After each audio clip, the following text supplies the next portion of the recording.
कांग्रेस कार्य समिति में विधानसभा चुनाव में हुई हार पर गंभीर चर्चा हुई। कांग्रेस के भीतर जारी आपसी गुटबाजी और बयानबाजी पर भी बात हुई और ऐसी हरकतों से बाज आने की कांग्रेस नेताओं को चेतावनी भी दी गई। कांग्रेस अध्यक्ष मल्लिकार्जुन खड़गे ने महाराष्ट्र और हरियाणा की हार के लिए जिम्मेदार नेताओं के खिलाफ एक्शन की बात की और खास बात है कि मीटिंग में मौजूद राहुल गांधी ने भी मल्लिकार्जुन खड़गे की बातों को एंडोर्स करते हुए कहा कि वो सख्ती से पेश आए। लेकिन सबसे बड़ा सवाल यह है कि हार के लिए असली जिम्मेदार कौन? कहते हैं पापी पर पत्थर तो वही चल सकता है जिसने पाप ना किया हो। व्यवस्था में अगर चाबुक किसी के हाथ लग गया तो भी वो चाबुक चलाने से पहले क्या ये नहीं सोचेगा कि उसकी कोई जिम्मेदारी बनती है या नहीं। व्यवस्था के हिसाब से महाराष्ट्र की जिम्मेदारी नाना पटोले पर थी और हरियाणा की पूरी कमान तो भूपेंद्र सिंह हुड्डा अपने हाथ में रखे हुए थे। चुनावी नतीजे आने के बाद टिकट दिए जाने में दखल के लिए कांग्रेस महासचिव केसी वेणुगोपाल का भी नाम लिया गया था। नाना पटोले ने तो इस्तीफे की पेशकश भी कर दी है।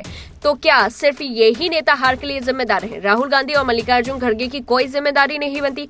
बेशक जिम्मेदारियों की समीक्षा होनी चाहिए। जो जिम्मेदार है उनको मालूम भी होना चाहिए कि जिम्मेदारी सिर्फ लेने या देने की चीज नहीं होती, निभाना भी पड़ता है, परफॉर्म भी करना पड़ता है। और सबसे बड़ा सवाल यह है कि क्या महाराष्ट्र और हरियाणा विधानसभा चुनावों में हार के लिए सिर्फ क्षेत्रीय नेता ही जिम्मेदार है? मीटिंग में मल्लिकार्जुन खड़गे ने कहा, आखिर कब तक राज्यों के नेता राष्ट्रीय नेताओं के साथ राष्ट्रीय मुद्दे पर चुनाव लड़ते रहेंगे?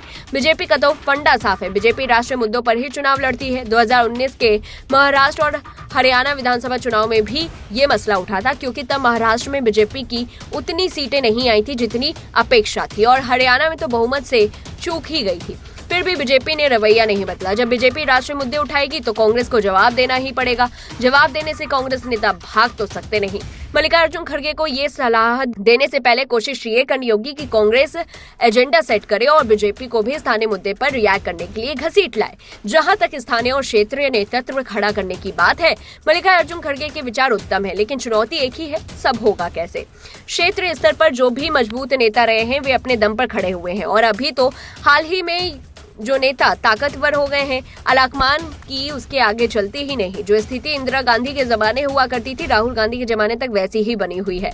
फर्क बस ये है कि इंदिरा गांधी किसी भी नेता को कंट्रोल कर लेती थी, राहुल गांधी कोशिश ही करते रहे। राजस्थान, मध्य प्रदेश, पंजाब, छत्तीसगढ़, हरियाणा, कहीं भी बात हो, हाल तो एक जैसा ही है। अब राहुल गांधी की रणनीति रही हो या खुद को बेबस पाते हो, वो तो हर जगह नेताओं को ऐसे ही उलझाए रहते हैं। जब कांग्रेस सत्ता में आई थी तो स्थिति और भी ज्यादा खराब थी। CWC की बैठक में सलाहियत के साथ साथ मल्लिकार्जुन खड़गे ने नेताओं को तमाम नसीहतें दी, गुटबाजी को लेकर भी और अनुशासन को लेकर भी, और कड़ी कार्रवाई की चेतावनी दी। और बड़ी बात यह देखी गई कि मीटिंग में मौजूद राहुल गांधी भी महाराष्ट्र और हरियाणा की हार के लिए जिम्मेदार नेताओं के खिलाफ एक्शन के हिमायती नजर आए। पूरी रिपोर्ट को लेकर के आपकी क्या कुछ राय, कमेंट बॉक्स में बताएं।